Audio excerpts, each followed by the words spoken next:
Abra sua Bíblia comigo, no livro de Jó, capítulo 1. Jó, capítulo 1, versos 6 a 12. Jó, capítulo 1, 6 a 12.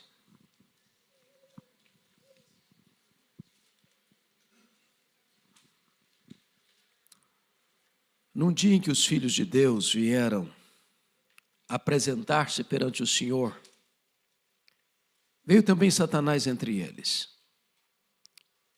Então perguntou o Senhor a Satanás: de onde vens? Satanás respondeu ao Senhor e disse: de rodear a terra e passear por ela. Perguntou ainda o Senhor a Satanás: observaste o meu servo Jó? Porque ninguém há na terra semelhante a ele, homem íntegro e reto, temente a Deus e que se desvia do mal.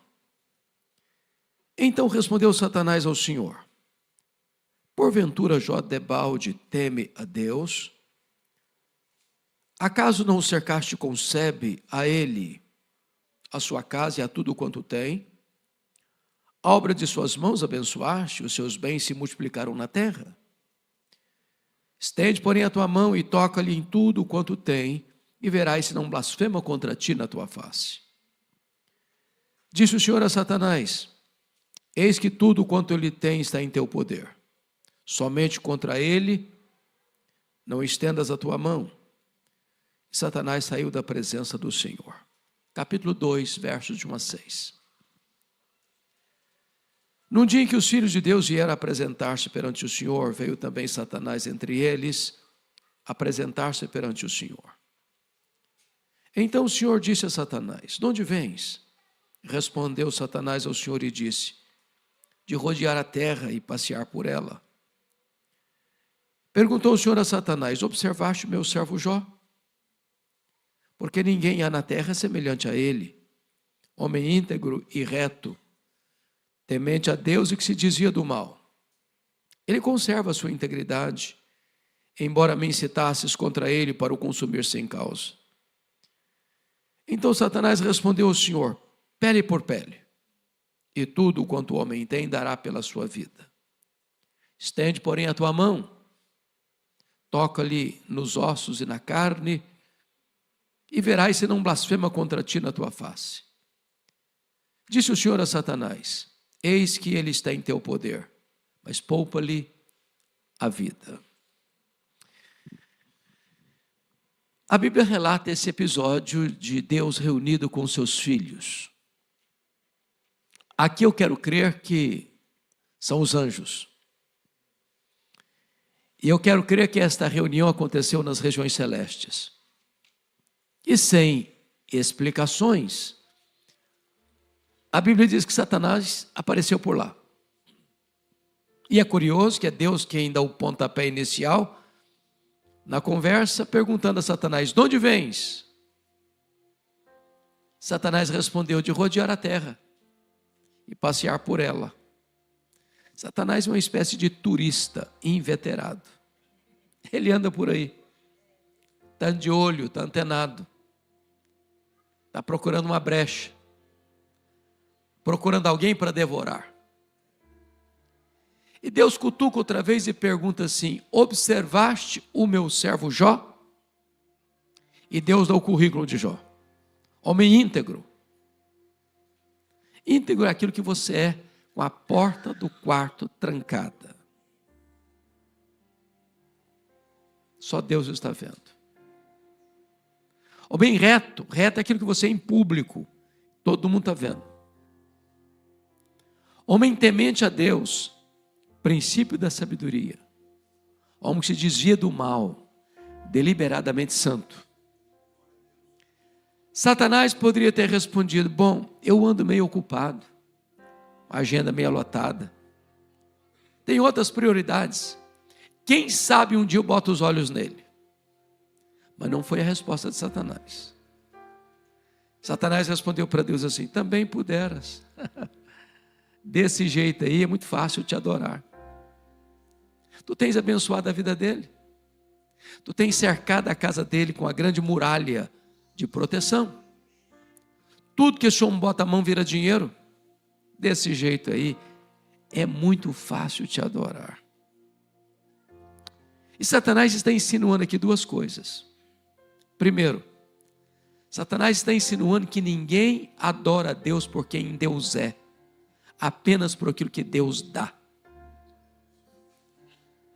Satanás está insinuando que Deus precisa subornar as pessoas com bênçãos para receber delas adoração.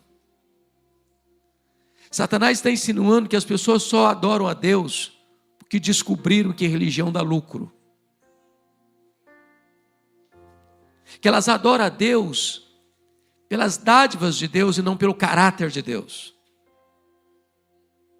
Satanás está insinuando aqui que Jó só serve a Deus por interesse. Mas que se Deus tocar naquilo que o próprio Deus dera para Jó, o próprio Jó, que hoje é um adorador, tornar-se-á um blasfemo.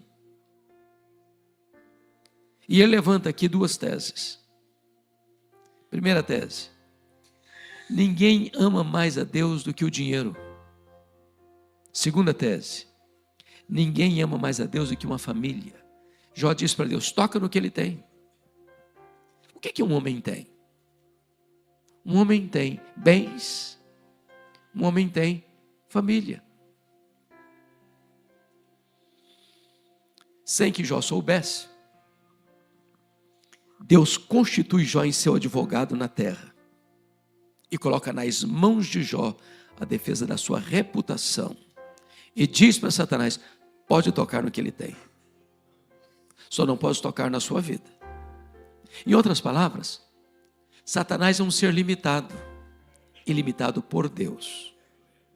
Ele só pode ir até onde Deus o permite ir e nem 1 centímetro a mais. Nós estamos aqui hoje adorando ao Deus que manda no céu, que manda na terra e que manda no inferno. Nas palavras de Martinho Lutero, Satanás é um cachorro na coleira de Deus. Ele só pode ir até onde a coleira o permite ir e nem 1 centímetro a mais. Bom, mas já que Deus permitiu, Satanás sai dali para fazer um estrago na vida de Jó. Confira comigo capítulo 1, versículo 15, 16 e 17, que Satanás vai usar os sabeus, o fogo e os caldeus para levar Jó ao colapso financeiro. Capítulo 1, versículo 3 diz que ele era o maior de todos os do Oriente, ou seja, ele não era rico, ele era o homem mais rico do Oriente. O mais rico quebra, decreta falência, perde tudo. A grande pergunta é: será que a tese de Satanás era verdadeira? Será que ninguém ama mais a Deus do que o dinheiro? Será que Jó blasfemaria contra Deus?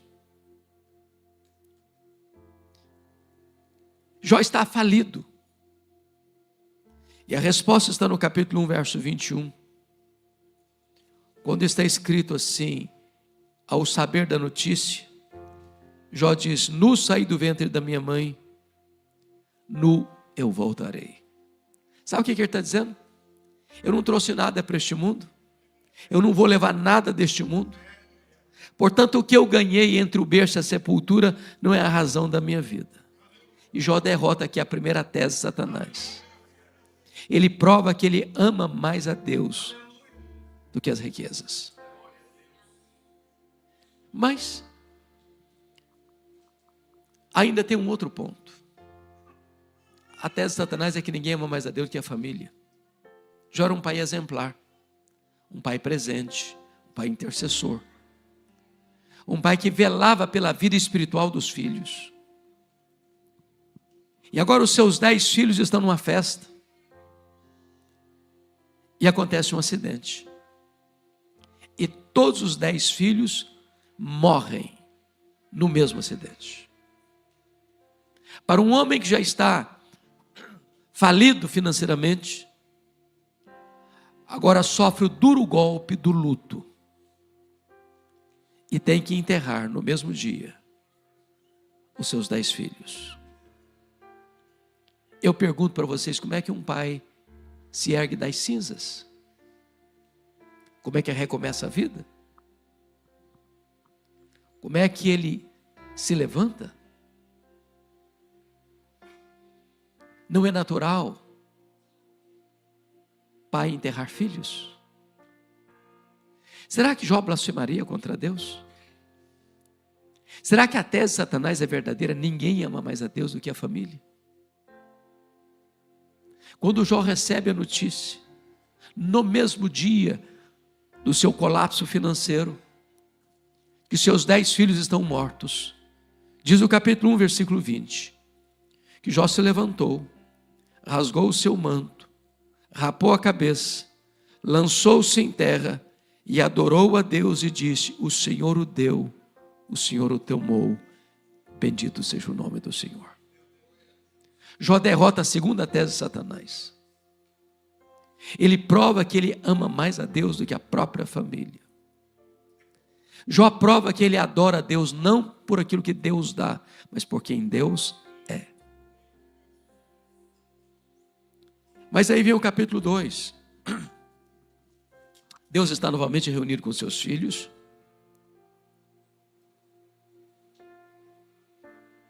Eu quero crer que os anjos, eu quero crer que nas regiões celestes, e Satanás apareceu por lá de novo. E quem provoca a conversa é Deus outra vez. E pergunta: de onde vens? E Satanás respondeu do mesmo jeito: de rodear a terra e passear por ela. Em outras palavras, eu não mudei minha agenda.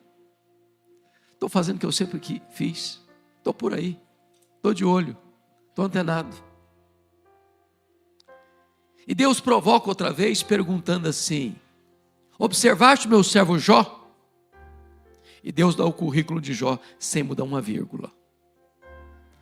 Homem íntegro, reto, temente a Deus, que se dizia do mal. Me incitastes contra ele sem causa para o destruir, mas ele permanece íntegro. Sabe o que Deus está dizendo para Satanás? Satanás, suas teses são mentirosas. Jó provou que me ama mais do que o dinheiro. Jó provou que me ama mais do que a família. E ele permanece íntegro, porque Satanás me adora, não por aquilo que eu dou para ele, mas por quem eu sou. Não pelas minhas dádivas, mas pelo meu caráter. Satanás parte para a terceira tese. Pele por pele. E tudo que o homem tem dará pela sua vida. Toca-lhe nos ossos, toca-lhe na carne, e verás se não blasfema contra ti na tua face. A terceira tese de Satanás é que ninguém ama mais a Deus do que a si mesmo. Sem que Jó soubesse, mais uma vez Deus constitui Jó em seu advogado na terra e diz para Satanás: pode tocar nos ossos dele, pode tocar na carne dele, só não podes tirar a vida dele. Satanás é um ser limitado, ilimitado por Deus. Ele só pode ir até onde Deus o permite ir e nem 1 centímetro a mais. Diz a Bíblia que então Satanás sai dali e põe uma doença maligna em Jó. Ferida do alto da cabeça à planta dos pés. O corpo de Jó fica chagado. Jó vira uma carcaça humana. Uma ferida aberta. As bolhas iam se formando. E Jó tinha que morder nessas bolhas de pus para aliviar sua dor. Seu corpo passou a cheirar mal. A pele necrosada era raspada com um caco de telha, talvez, para tentar aliviar o seu sofrimento. Quando a sua mulher viu esse quadro, ela se dirigiu a Jó e disse: ainda conservas a tua integridade, Jó? Amaldiçoa Deus e morre, acaba com isso. Jó respondeu para ela: tu falas como uma louca. Temos recebido de Deus o bem, não receberíamos também o mal? Com isso, Jó reprova a terceira tese de Satanás. Ele prova que ama mais a Deus do que a si mesmo. Ele prova que ele adora a Deus não por aquilo que Deus dá, mas por quem Deus é. Mas em o capítulo 2, versículo 11, confira comigo. Ouvindo os três amigos de Jó todo este mal que sobreviera a Jó, chegaram, cada um de seu lugar, Elifaz, Bildade e Zofar. Combinaram juntamente condoer-se de Jó e consolá-lo. Levantando-se de longe os olhos, não reconheceram Jó. Ergueram a voz e choraram. Cada um rasgou o seu manto, lançou pó ao ar sobre a cabeça. Sentaram com Jó na terra 7 dias, 7 noites.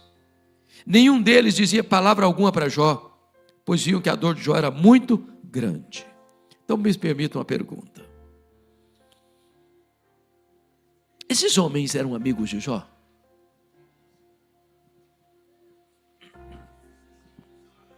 E a resposta é um sonoro sim. Sim. Você já recebeu alguma visita assim? Nas horas mais difíceis da sua vida? Se assenta com você no chão, 7 dias, 7 noites, só chorando, sem falar nenhuma palavra, se condoendo com você. Você já fez alguma visita assim para alguém? Qual era o problema desses homens? O problema desses amigos é que num dado momento da vida, entre aspas, eles começaram a fazer teologia, a lucubrar, a filosofar, a teologizar. E eles desenvolveram um raciocínio de lógica simples e cartesiana, de causa e efeito. E eles pensaram: ninguém sofre sem causa. Para Jó estar sofrendo é porque deve ter feito muita coisa errada. Mas eles não só pensaram, eles falaram. E eles não só falaram para Jó. E eles assacaram contra Jó os mais pesados libelos acusatórios. Chamaram Jó de adúltero, chamaram Jó de ladrão, chamaram Jó de louco. Falaram para Jó que Deus havia matado os filhos dele porque Jó era louco. Falaram para Jó que ficou rico porque roubou dos órfãos e das viúvas. Quando Jó era os olhos dos cegos, as pernas dos aleijados, o socorro das viúvas. Massacraram Jó. Cravejaram Jó com as suas setas cheias de veneno. Com as suas críticas e denúncias levianas, maldosas, malignas. E o que Jó fez? Se defendeu, se defendeu, se defendeu, se queixou, se queixou, se queixou.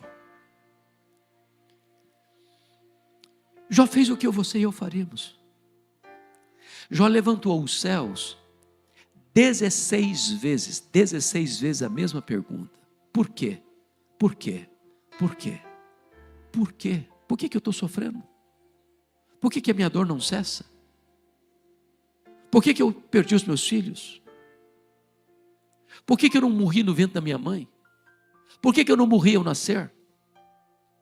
Por que os seios da minha mãe não estavam murchos de leite para morrer de fome? Por que o Senhor não me mata de uma vez? Jó levantou aos céus 34 queixas contra Deus. 34. Sabe qual foi a resposta de Deus para Jó? O silêncio. O total silêncio. Nenhuma palavra. Nenhuma resposta. Nenhuma luz no fim do túnel. Nenhuma explicação. Eu posso lhes garantir, meus irmãos, que o silêncio de Deus grita mais alto nos ouvidos da nossa alma que o ruído mais barulhento das circunstâncias mais adversas. Se vocês estão acompanhando o raciocínio, e eu tenho certeza que estão, Jó está sofrendo golpes terríveis nas 5 áreas mais importantes da vida. Primeiro, na vida financeira. Não é fácil você trabalhar uma vida inteira e de repente, como que num passo de mágica, você sofre um golpe, num dia fatal e fatídico, e tudo que você construiu em anos vira água.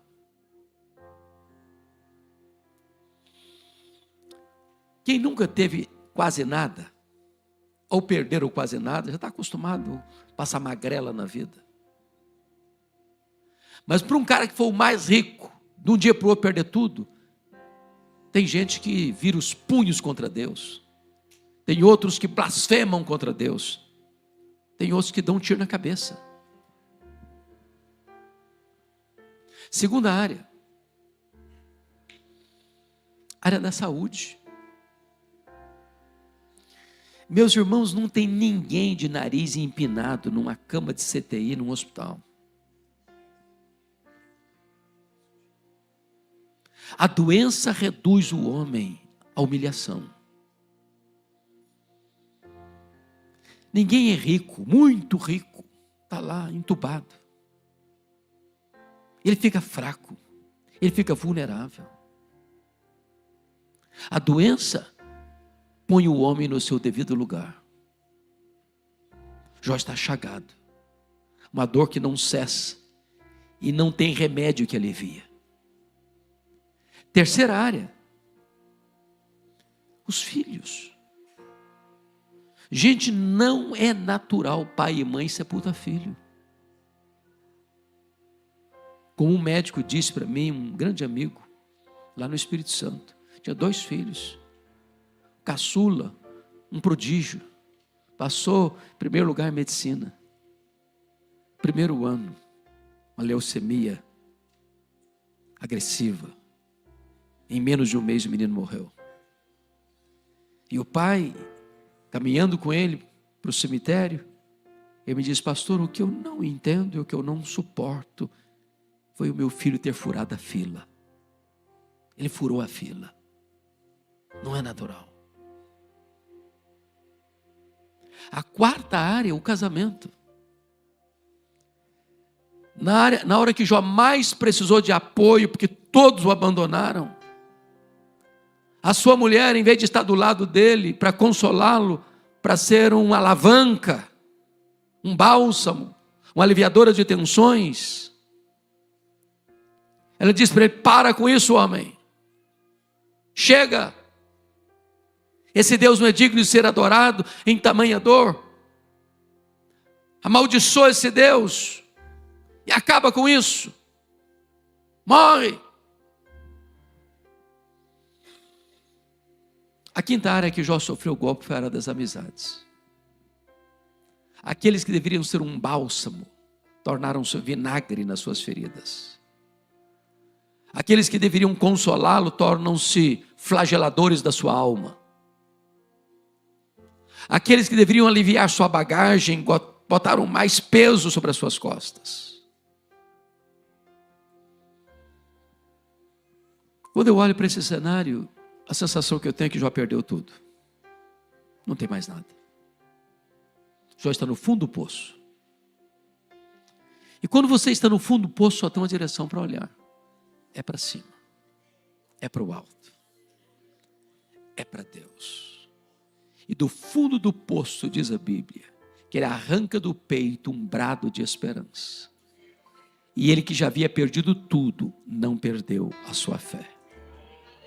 E disse: mas uma coisa eu sei, é que o meu Redentor vive.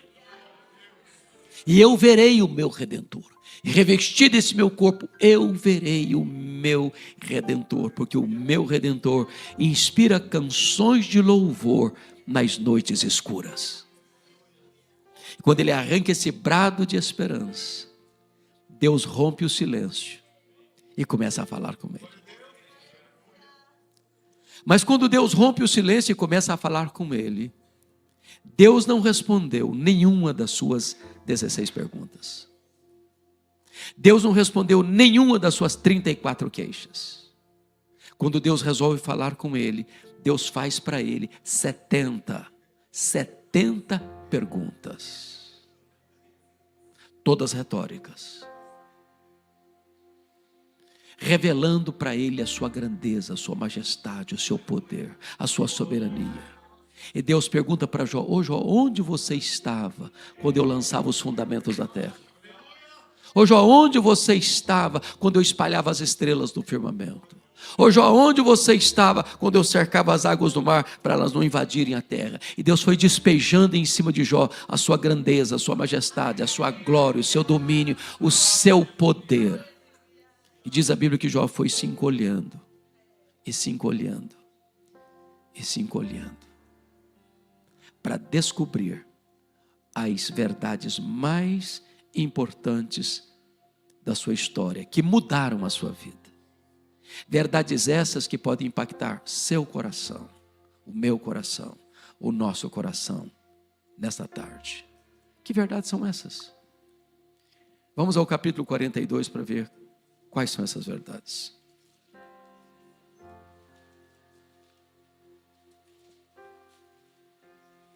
Jó 42. No versículo 1 e no versículo 2, Jó vai reconhecer a onipotência de Deus quando ele diz assim: então respondeu Jó ao Senhor: bem sei que tudo podes. Bem sei que tudo podes.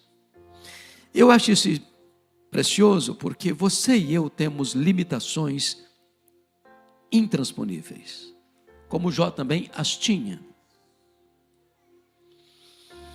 Por exemplo, nós temos limitações físicas.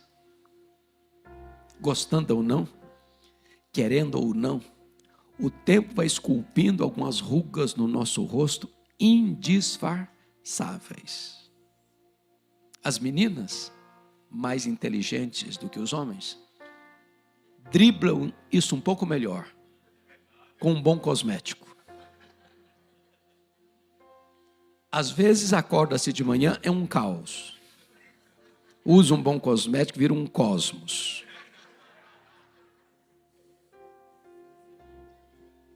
Daqui a pouco uma cirurgia plástica ajuda muito. Mas chega uma hora que ainda que o decantado cirurgião plástico Pitangui ressuscitasse dentre os mortos, não teria mais jeito. As pernas ficam bambas, os joelhos trôpegos, as mãos descaídas, os olhos embaçados, e diz os entendidos que cada fio de cabelo branco que brota na nossa cabeça é a morte nos chamando para um duelo. Eu acho até um exército acampado ao meu redor.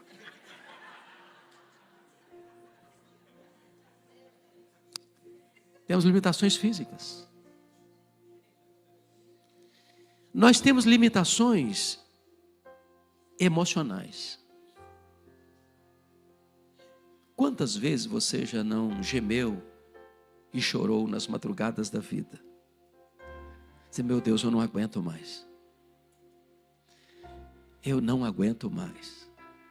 Porque nós temos fraquezas emocionais. Nós temos fraquezas e limitações morais. Você e eu já choramos diante de Deus. Dizer: meu Deus, eu não quero mais cometer esse erro. Daqui a pouco você se flagra cometendo o mesmo pecado. Não é porque faltou para você sinceridade, faltou para você poder. Temos fraquezas morais.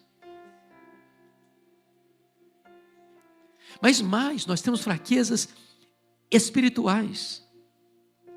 Nós somos um ser ambíguo, paradoxal, contraditório. O bem que queremos fazer, não fazemos. O mal que não queremos, praticamos. Somos fracos. Deus conhece a nossa estrutura e sabe que somos pó. Mas é maravilhoso você poder dizer: mas o meu Deus tudo pode. Para Ele não tem causa perdida. Para Ele não tem problema insolúvel. Para Ele não tem pecador sem restauração e regeneração. Para Ele não tem casamento irrecuperável. Para Ele não tem família sem solução. Para Ele não tem doença incurável. Para Ele não tem impossíveis. Ele pode tudo quanto Ele quer. Ele é todo poderoso. Esse é o seu Deus. Este é o nosso Deus. Ele pode o impossível. Não há problema tão grande que Ele não possa resolver. Não há vida tão machucada que Ele não possa sarar. Não há pessoa tão prostrada na sarjeta que Ele não possa levantar. Não há pessoa tão arruinada pelos vícios que Ele não possa libertar. Ele pode tudo quanto Ele quer. Essa é a primeira descoberta que Jó teve. Os nossos problemas podem ser maiores do que nós. Podem suplantar nossa força. Mas basta um toque da mão de Deus e tudo muda. Basta uma palavra de Deus e tudo se resolve. Basta a mão de Deus se estender e as correntes quebram. Basta Deus dar um sinal do seu favor e a solução chega. Este é o Deus que estamos servindo e adorando nesta tarde. A segunda coisa que Jó descobriu, está aí no versículo 2 ainda. Ele descobriu o soberano propósito de Deus, quando diz assim: e nenhum dos teus planos pode ser frustrado. Irmãos, essa verdade é uma das mais consoladoras da Bíblia. Porque você está diante de uma realidade de que não tem acaso, não tem sorte, não tem azar, não tem determinismo cego. Tem um plano eterno, perfeito, já estabelecido na eternidade. Sua vida não está solta ao léu, jogada de um lado para o outro ao sabor das circunstâncias, não. O plano de Deus é perfeito. Deus não errou. Deus não precisa fazer upgrade nos seus planos. Deus não precisa atualizar seus planos. Deus não precisa lançar a mão do plano B porque o plano A fracassou. O plano de Deus não pode ser frustrado. Sua vida está nas mãos deste Deus. Você pode afirmar com todas as forças da sua alma: eu sei em quem eu tenho crido. Você pode afirmar: sabemos que todas as coisas cooperam para o bem daqueles que amam a Deus. Talvez você não esteja entendendo. E nem Deus prometeu que você vai entender tudo. Mas você pode saber de uma coisa: esse Deus é soberano, esse Deus ama você, esse Deus é seu Pai, e esse Deus está trabalhando por você e não contra você. Talvez hoje você esteja olhando a vida pelo avesso, mas um dia Deus vai mostrar a você, lá de cima, que Ele sempre esteve trabalhando por você, porque o grande projeto de Deus na sua vida é transformar você à imagem do Rei da Glória. Deus predestinou você para você ser conforme a imagem de Cristo Jesus, para que Ele seja o primogênito entre muitos irmãos. Então compreenda isso. Sua vida está nas mãos de Deus. E Ele está trabalhando por você. Está cinzelando você para que você seja parecido com Jesus. Ele, como ourives, dizem os entendidos que o ourives, ao jogar o metal no fogo, como é que ele sabe que está na hora de tirar o metal do fogo? Quando ele olha para o ouro e vê o seu rosto refletido no ouro, aí está pronto. Quando Deus olhar para você, ver o rosto de Jesus refletido em você, está pronto, meu filho. Ele está trabalhando. Calma, Ele está trabalhando. O plano de Deus não pode ser frustrado. Terceira coisa que Jó descobriu: Confira comigo o versículo 3. Jó descobriu sua profunda limitação. Quando ele diz, na verdade eu falei do que eu não entendia, coisas maravilhosas demais para mim, coisas que eu não conhecia. Deixa eu dar um conselho se posso. Tira um sábado, um feriado. Dá uma lida no livro de Jó numa sentada só. Porque às vezes, irmãos, a gente tira pouco proveito da leitura da Bíblia, porque a gente lê Bíblia igual caixinha de promessa. Tira um versículo hoje, tira outro amanhã, não faz conexões, não entende os porquês. E aí não forma o entendimento das Escrituras. A Bíblia não é um livro mágico. A Bíblia é a carta de Deus para você. Ninguém recebe uma carta de uma pessoa e pega uma frase no meio da carta e para entender a carta. Você lê a carta do começo ao fim. Leia o livro de Jó numa sentada só. E você vai descobrir que Jó não foi um estoico que sentou num canto, uma sala, mordeu a língua e aguentou calado. Não. Jó falou o tempo todo. Jó espremeu o pus da ferida. Jó perguntou, Jó se queixou, Jó se defendeu. E quando você está sofrendo, ou você fala nada, ou você fala muito. No caso, Jó falou muito.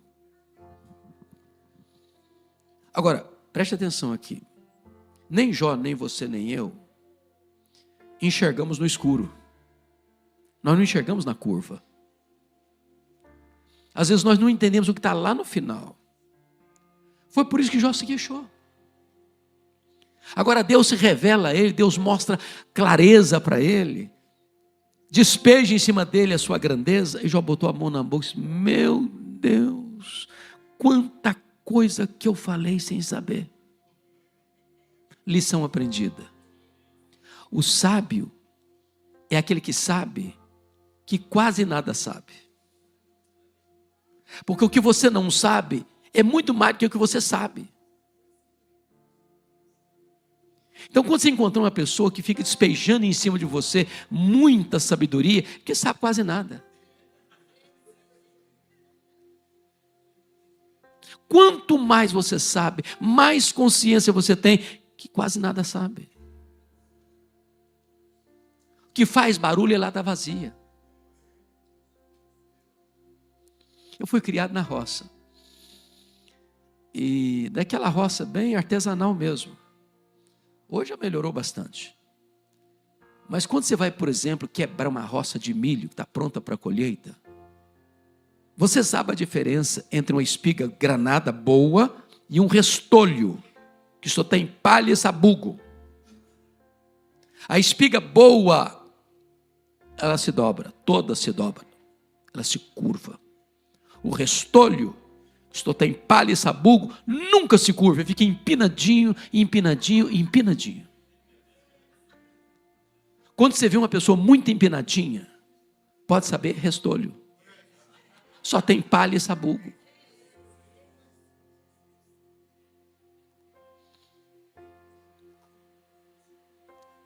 Quanto maior, mais humilde. No reino de Deus a pirâmide está invertida. Maior é o que serve. Então, se você encontrar uma pessoa que está sempre se elogiando, sempre achando que ele é o melhor que os outros, mais crente que os outros, mais piedoso que os outros, batendo palma para ele mesmo, tentando expor quão sábio ele é, está perto de alguém que não sabe quase nada. Já percebeu isso? Você vai conversar com uma pessoa, eu conheço a Bíblia de capa a capa, aí você pergunta um 3,16 para ele, não sabe. Quando você encontra, eu sei, ele Bíblia de capa a capa, não sabe, nem a capa ele sabe. Jó reconheceu a sua limitação. Eu pergunto a vocês, quem consegue ficar com o narizinho empinado na presença daquele que é o Todo-Poderoso Deus? Quem pode bater no peito e dizer, eu sou santo, diante daquele que é santo, santo, santo? Quarta coisa que Jó descobriu. Jó reconheceu o seu limitado conhecimento de Deus. Olha o versículo 5 comigo. Eu te conhecia só de ouvir, mas agora os meus olhos te vem. Meus irmãos, eu fico em crise com esse versículo. Quase que escandalizado. Porque na minha pobre visão, parece que não combina o que Jó está falando aqui com o que Deus disse acerca dele, lá no capítulo 1, versículo 8. O que Deus disse acerca dele? Observaste meu servo Jó, servo de Deus. Não tem ninguém na terra semelhante a ele, ou seja, é o cara mais piedoso dessa geração. Homem íntegro, homem reto, homem temente a Deus, homem que se desvia do mal. Isso não é uma opinião. Deus não tem opinião. Deus tem um diagnóstico. Agora, como é que este homem, que o próprio Deus está dando testemunho dele, vai dizer agora: Deus, eu te conheci só de ouvir, agora que os meus olhos te veem? Não parece contraditório? Como é que a gente vai entender isso? Então me permita uma pergunta para explicar. Você conhece a Deus? Você conhece a Deus? Conhece? Quanto você conhece? Quanto? Isso me faz lembrar daquele cidadão que nunca tinha visto o mar. Não sei se era goiano ou mineiro, brincando. Aí ele chega ao mar e fica extasiado e exclama: agora eu conheço o mar. Chega um marujo perto dele, com a pele tostada de sal e sol, que passara a vida nas procelas do mar, e diz assim: eu também conheço o mar. Qual a diferença entre eles? Lá em João 17:3, diz que a vida eterna é esta: conhecer a Deus, que é Jesus Cristo, a quem enviaste. Em outras palavras, a própria essência da vida eterna é conhecer a Deus. Então, me permita dizer isso. Depois que você estiver lá no céu, glorificado, 1 milhão de anos, sabe o que você vai estar fazendo lá? Conhecendo a Deus. Sabe o que você vai estar fazendo lá depois que você tiver 1 bilhão de anos? Conhecendo a Deus. Deus é inesgotável em seu ser. Não haverá sequer, se eu posso falar em dia dentro da eternidade, um dia na eternidade, você possa dizer: agora eu já sei tudo, conheço tudo, não tem mais nada para conhecer, a partir de agora eu boto a minha vida eterna no piloto automático. Deus é inesgotável em seu ser. Agora eu entendo Jó.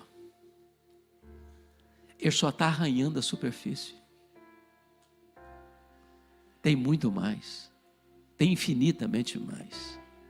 Agora eu entendo o profeta: conheçamos e prossigamos em conhecer o Senhor. E quanto mais você conhece, mais você tem para conhecer. E quanto mais você se deleita, mais você tem para se deleitar. E quanto mais você glorifica, mais motivo você tem para glorificar. E a eternidade toda não será suficiente para você esgotar o conhecimento de Deus.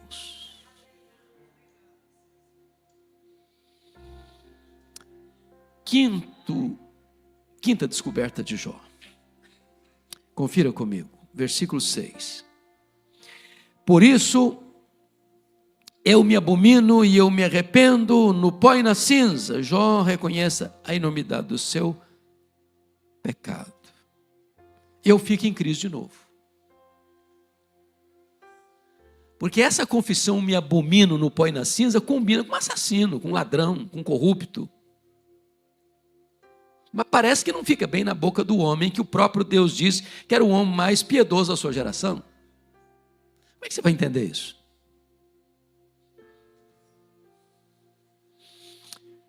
Me permita dizer, as pessoas que mais choram, sofrem, confessam os seus pecados, não são as pessoas que mais pecam. São as pessoas que mais perto de Deus andam. Porque quem está longe de Deus, nem consciência de pecado tem. Eu vou ilustrar. Há uns 3 anos eu estava pregando num dos hospitais de São Paulo, e a capelã do hospital me compartilhou que naquela semana tinha passado por uma experiência muito triste. Chegou uma moça acompanhada do pai, com hemorragia severa, para ser atendida no pronto-socorro. E o médico, ao atendê-la, disse assim: essa menina acabou de ter um bebê. E a moça protestou: o senhor está enganado, eu não estava grávida. O pai da menina protestou: não, o senhor está enganado, a minha filha não estava grávida. E o médico, sabendo que era um jogo deles, disse: pois você acabou de ter um bebê. E me traga o bebê, porque do contrário eu denuncio o caso à polícia. 20 minutos depois chegou um bebê numa caixa de isopor. Nenhuma culpa, nem da moça, nem do pai da moça. Sabem por quê? Quando a pessoa está longe de Deus, nem consciência de pecado ela tem. Há alguns anos saiu num dos jornais de São Paulo que um assassino de aluguel, pistoleiro de aluguel, recebeu 3 mil reais para matar um cidadão.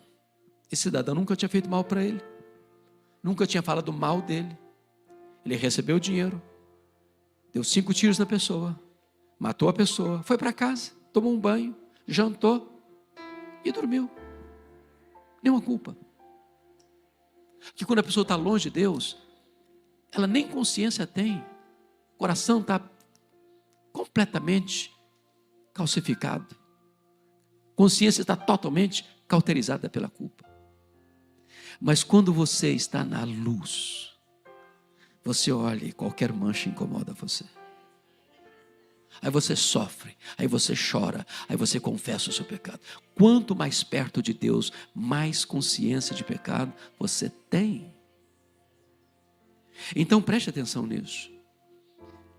Se você estiver perto de alguém na igreja, e esse alguém sempre que chegar perto de você, vai bater palmas para ela mesma, vai se autoelogiar, vai passar uma imagem que ele é santo, de que ele é o mais piedoso, que ele é o mais espiritual da igreja, pode ter certeza, você está perto de uma pessoa que está longe de Deus. Quanto mais perto da luz, mais consciência você tem de que é pecador e carece da graça de Deus. Diante desse Deus que é santo, santo, santo, até os serafins cobrem o rosto.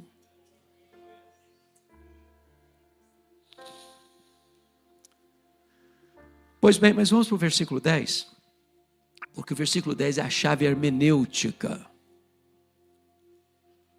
do livro de Jó. O que está escrito aí no versículo 10? Vamos dar uma olhadinha. Mudou o Senhor a sorte de Jó, quando este orava pelos seus amigos, e o Senhor deu-lhe o dobro de tudo quanto possuíra.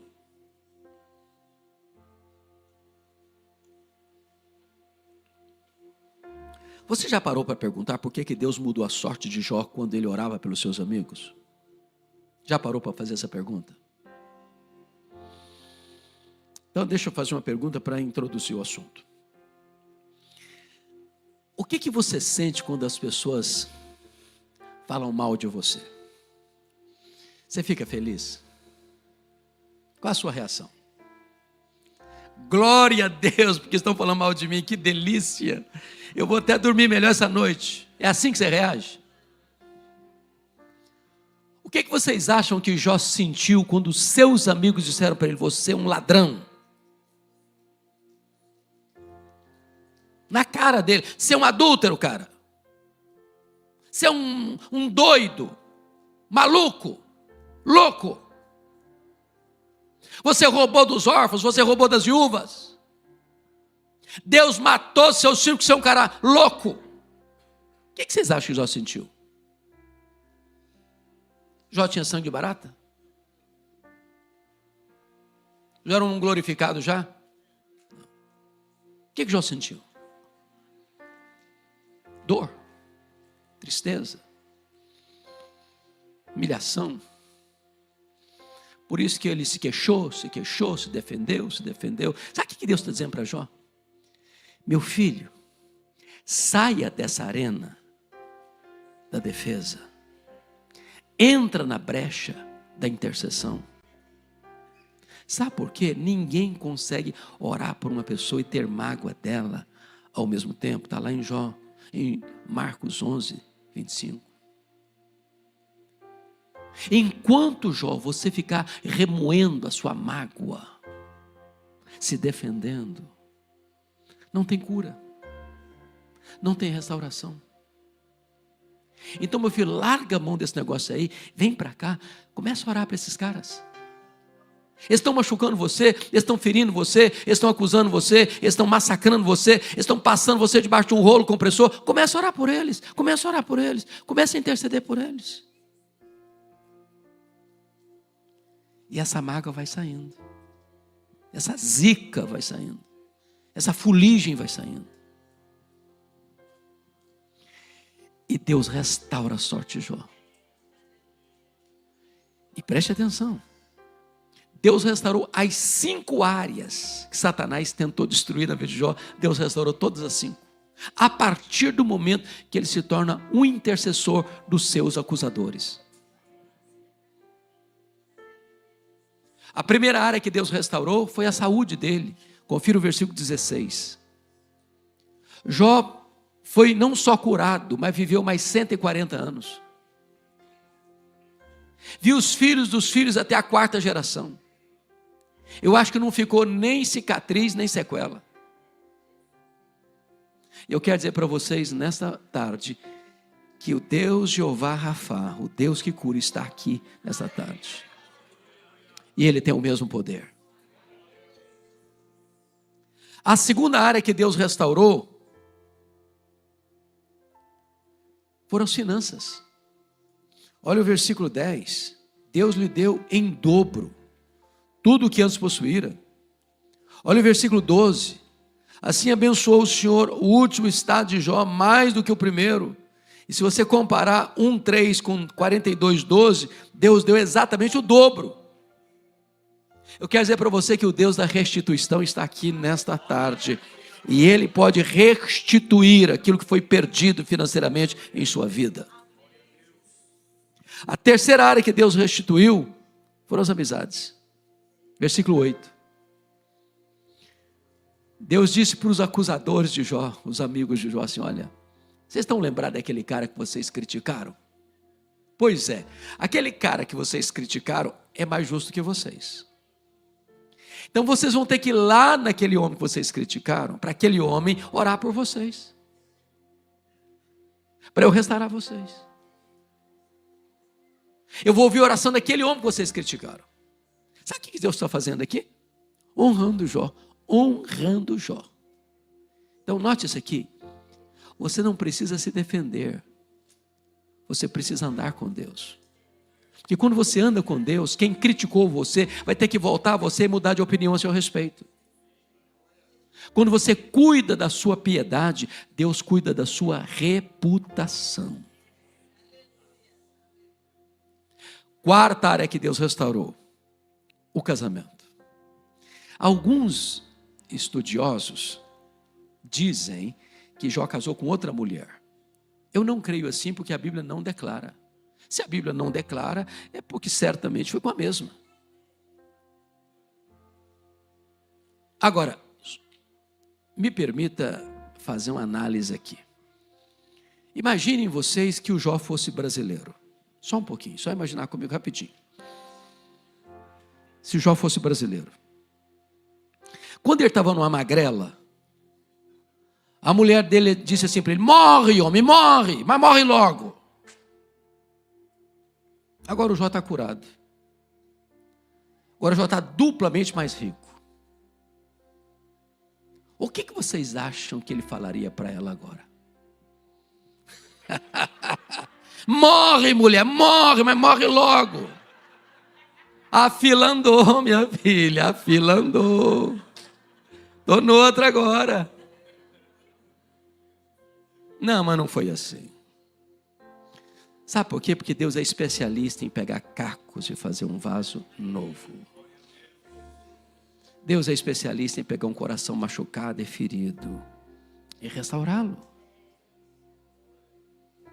Não há casamento tão ruim que Deus não possa restaurá-lo. Há algum tempo, lá em São Paulo, uma mulher me procurou, porque ela tinha tomado a decisão de se divorciar. E ela chegou para mim já nervosa, falou: pastor, eu vim comunicar ao senhor que eu estou me divorciando. Falei: como? Eu estou me divorciando, está claro para você botar a legenda? E eu voltei para ela e perguntei: por que, minha filha? E ela foi categórica: secou. Entendeu? Secou. Eu falei: secou, minha filha? Ué, mas se secou, tem esperança. Ela arregalou os olhos. Como se tem esperança? Você não leu na Bíblia que a vara seca de Arão floresceu? Pois Deus pode fazer florescer o que está seco aí no seu coração. Ela ficou brava comigo: o senhor está ficando maluco? Estou falando para o senhor que morreu, entendeu? Morreu. Falei: morreu? Ué, mas se morreu, tem esperança. Você não leu na Bíblia que Jesus ressuscita os mortos? E ressuscita o que está morto no seu coração? A mulher disse: o senhor está doido, pastor. Eu falei para o senhor que acabou, não tem mais nada. Acabou, entendeu agora? Acabou. Falei: acabou? Ué, mas se acabou, tem esperança. Você não leu na Bíblia que Deus chama a existência as coisas que não existem? Pois Ele chama a existência aí no seu coração, até que não tem mais aí. Você não vai divorciar agora não, você vai orar comigo uma semana, depois você volta aqui. Depois de uma semana ela voltou. Diz: pastor, acabou a vontade de divorciar. Jesus está restaurando o nosso casamento. Com Deus tem esperança. Mas a última área que Deus restaurou foram os filhos. Note aí 42:13. Diz que Jó teve mais 7 filhos e 3 filhas. Quando você compara Jó 1, 2, Jó tinha 7 filhos e 3 filhas. E alguém diz: então não foi tudo em dobro. Porque se ele tinha 10 antes, se foi em dobro, tinha que ter 20 agora. Mas não é bem assim. Não é bem assim. Às vezes nós usamos uma expressão que não deveríamos usar. Quando um crente morre, você nunca devia usar essa expressão: perdi meu pai, perdi minha mãe, perdi meu irmão, perdi meu filho. Não. Você perde algo ou você perde alguém quando você não sabe onde está.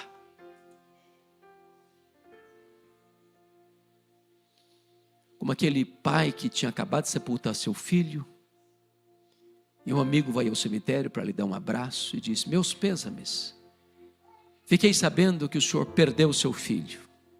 E o homem respondeu com o rosto cheio de lágrimas: não, eu não perdi meu filho. Eu sei onde meu filho está.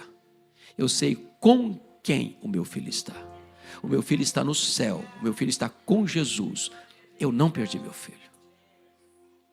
Jó agora tem 10 filhos no céu. Jó agora tem 10 filhos na terra. Deus restaurou e restaurou completamente.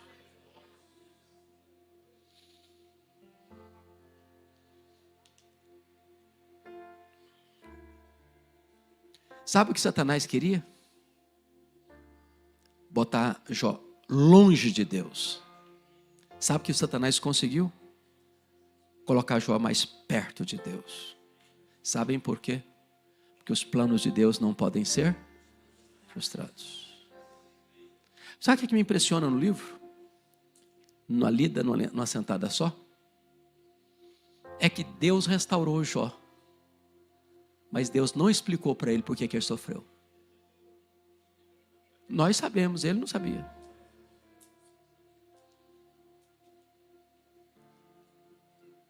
Nem sempre Deus explica. Tem gente que diz assim: ah, pastor, quando eu chegar lá no céu, vou ter a minha listinha de perguntas. Não vai ser preciso. O céu é autoexplicativo. Todas as pessoas envolvidas no enredo de Jó estavam erradas. Satanás estava errado. Porque ele achou que ninguém podia amar mais a Deus do que o dinheiro, do que a família, do que a si mesmo. A mulher de Jó estava errada. Porque ele achou que Deus não podia ser adorado no sofrimento. Os amigos de Jó estavam errados, porque acharam que Jó estava sofrendo por algum pecado específico que ele havia cometido. Jó estava errado, porque se queixou de Deus 34 vezes, achando que Deus havia cravejado a ele com as suas setas. Deus restaurou, mas Deus não explicou. Restauração sim, explicação nem sempre. O que importa é que se a sua vida está nas mãos de Deus, Ele tudo pode. Nenhum dos seus planos pode ser frustrado. E este Deus há de ser adorado por você e servido por você por toda a eternidade. E você pode dizer: se vivemos, para o Senhor vivemos. E se morremos, para o Senhor morremos. Quer pois vivamos, quer pois morramos, nós somos do Senhor. Que Deus nos abençoe. Amém.